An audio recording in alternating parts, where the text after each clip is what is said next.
super mother bug. I am the super mother bug. I am the super mother bug. Oh my God.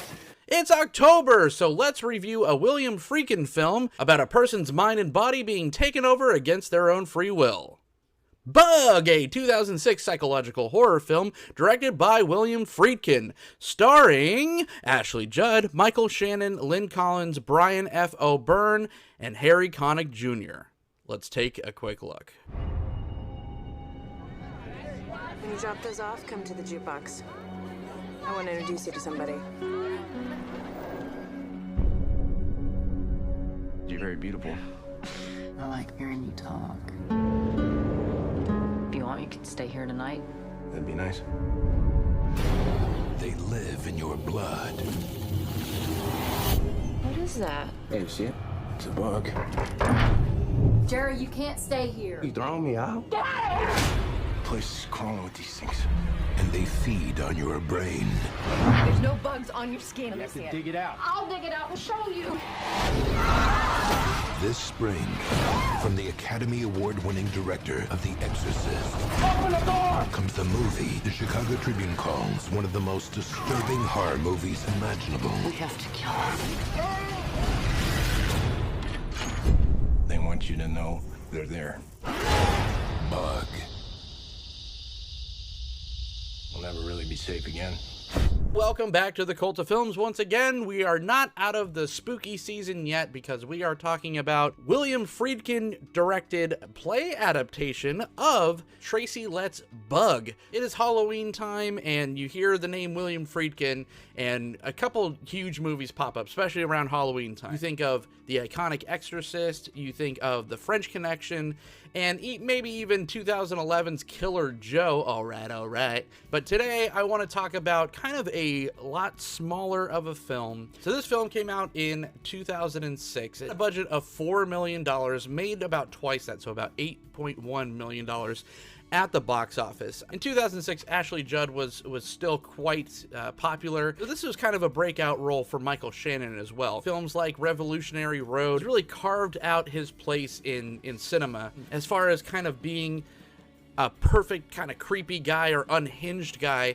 And that's kind of why I wanted to talk about this movie, more so than just loving it, because I don't even say I love this film. I think it's very interesting and kind of criminally under talked about. I mean, this film came out, it had a big name director behind it, had some decent stars in it, and I remember like seeing the commercials for this, like they played constantly, like the trailer, and I always thought that it sounded like a really interesting premise, that it sounded very Cronenberg-esque body horror, and it is kind of that, but it's more of a psychological thriller.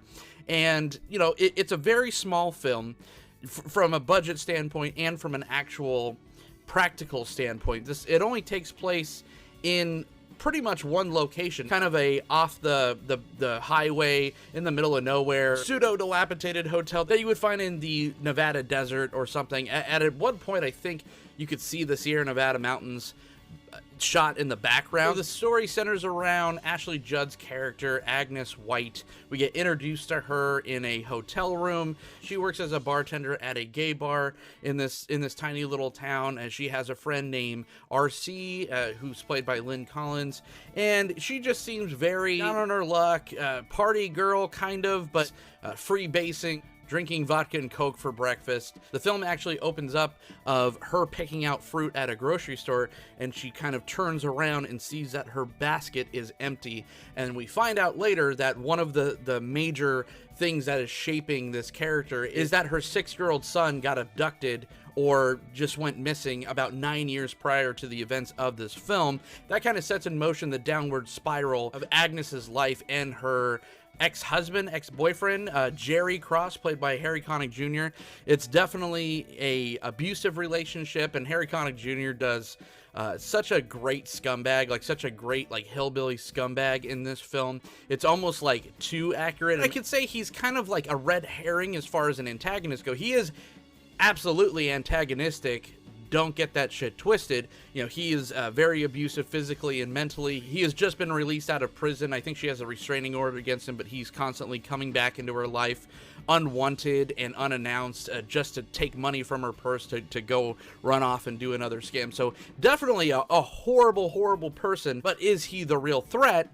Not really. This review is not going to be a play-by-play of Bug, because I definitely go recommend checking this out, even though it's not like the easiest movie to find now. It's not really streaming on anywhere. You could get it on Amazon, I think, if you have Stars, but besides that, it's kind of difficult to find, and that's part of Bug's legacy, I think, is that it kind of came and went without much fanfare. Friedkin even said that this was one of his most disturbing and powerful films. Even most critics said that people were not only unsettled to the point where there was fights breaking out in theaters while watching this film, people were actually worried about the safety of the actors. And I have to attribute that to a great performance, of course, by Michael Shannon. Just does such a fantastic, unhinged psycho. He's introduced as this very likable, almost childlike character, which I think allows Agnes to kind of let her guard down, because she's probably just been dealing with these over-aggressive, alpha, you know, mansplaining assholes throughout her life. Someone that's a little bit more reserved, has a little bit more of an extensive vocabulary, is kind of a nice, welcome change-up in Agnes's life. So much so that he is invited to spend the night, the very first night that they meet each other. It's more of that, like, childlike demeanor where even in the middle of the night, you know, he was supposed to go sleep on the couch, but he kind of wakes her up and is just like, can I sleep on your floor? It just felt like it was kind of filling two needs for Agnes, because she kind of lost her son, so it's filling this mother role plus maybe a potential romantic role as well. This film's only 102 minutes long, like 12 minutes over like a feature length, you know, 90-minute runtime. It's not very long at all, and I feel like it's two films. You have this drama of this battered woman that has suffered this great loss, trying to escape this overly abusive ex. You have this benevolent interloper that kind of wiggles his way into Agnes's life in Peter, but there's no like real progression, because this all happens over the span of like a couple days. The ex Jerry comes back at one point, slaps her around right in front of Peter. You see like the change in Agnes of like the all hope is lost in a very heartbreaking scene. So earlier in the interaction between Agnes and Peter, Peter kind of tells her that he's not interested in anything romantic, because he's kind of given up on trying to have a relationship with a woman or anybody.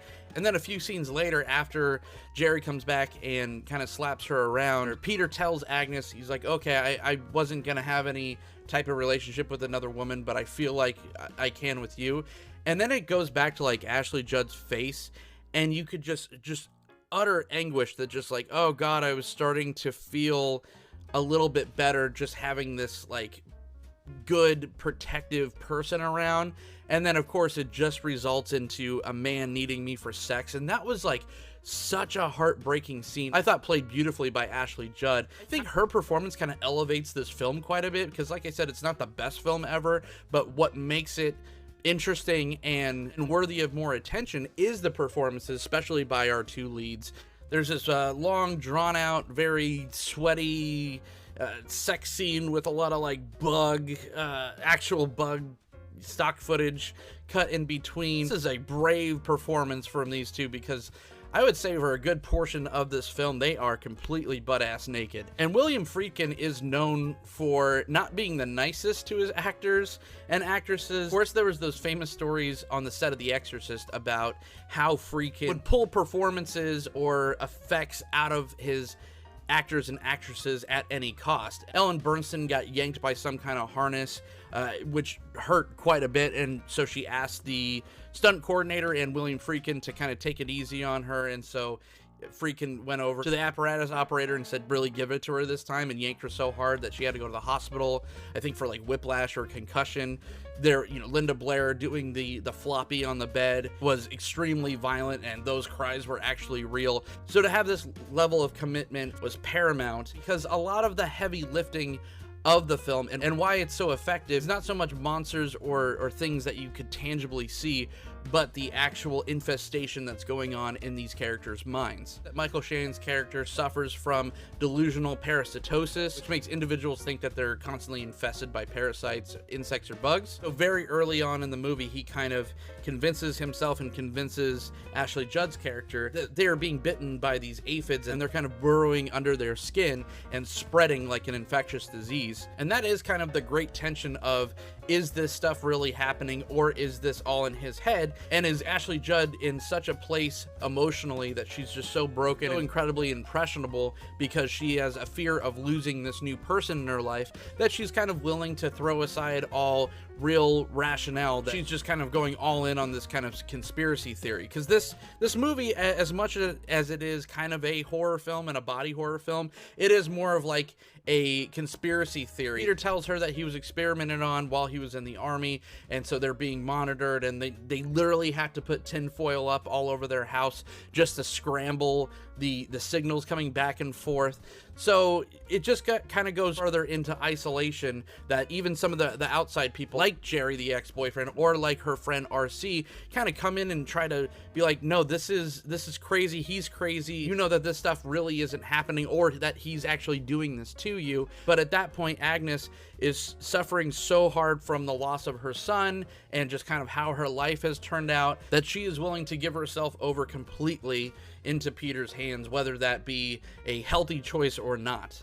And there is some ambiguity as to whether it is happening or not. There appears to be some kind of bite marks. He's always looking in this microscope to see if he could see these bugs in his skin while he's doing these self-administered blood samples. But I think that the film is more playing on the themes of isolation and paranoia and great loss, and what that could actually do to people believing something so hard and with such zealotry that it becomes real to them. Peter's very convincing, like, has full-on physical fits where he's just like convulsing, which is also an incredible performance put on by Michael Shannon.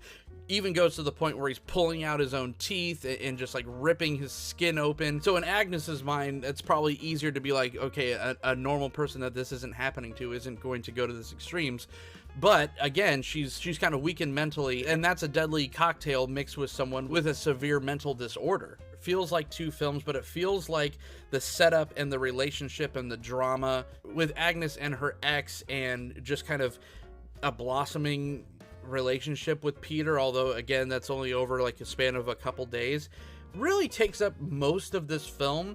And I feel like once we get to the actual, I guess, gore and you know, actual blood and things happening on screen, like the real kind of creepy, scary stuff, that only feels like it's like the last 20, maybe 15 minutes of the film, and that feels real rushed, and it's like a steep drop off where they're just there's not like a gradual buildup of lunacy. It just feels like, oh, you know, we fostered this relationship for a couple days, I'm all in on what you're saying, and I really don't want to go back to this other guy because he's a prick, so I'm all in with you. And then it just like kind of hard cuts into the culmination of this mental infestation for these bugs. And again, I won't spoil the complete ending, but it does feel a bit jarring and does feel a bit unearned.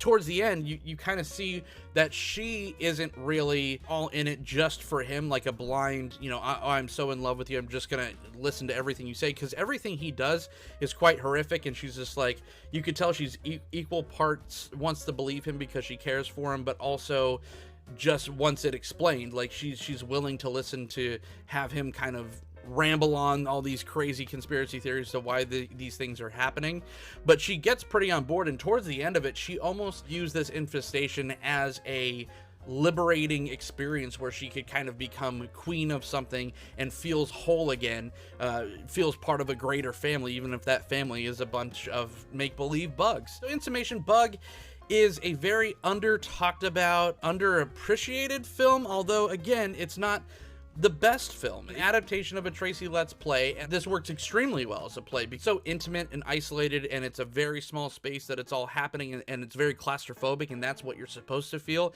You're supposed to feel kind of the walls closing in on you, and it makes it even tighter because not only a small space, but now add in a proposed infestation of tiny bugs that are crawling all over you, and a madman that's kind of self-mutilating himself. that makes you feel like you're in a peanut butter jar. Michael Shannon puts on the performance of his career. I know he did great things in Revolutionary Road.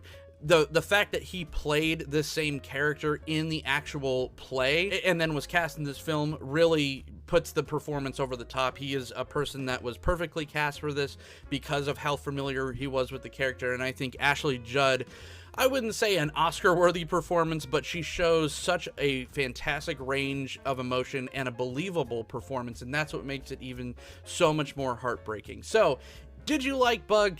Go check out Bug. Like you said, it's a little harder to find. If you're a David Cronenberg fan or like a William Friedkin fan, then you might just like this film. Although, go into it with the mindset that it's not just like a straight-up Cronenberg body horror film, that it's more of a psychological thriller, and you might just enjoy 2006 Bug. So what did you think about this film? Leave in the comments below, share it around, give it a thumbs up, do all the YouTube stuff, or you can listen to this in podcast form over on Spotify, iTunes. Leave us ratings there. And until next time. Uh-oh.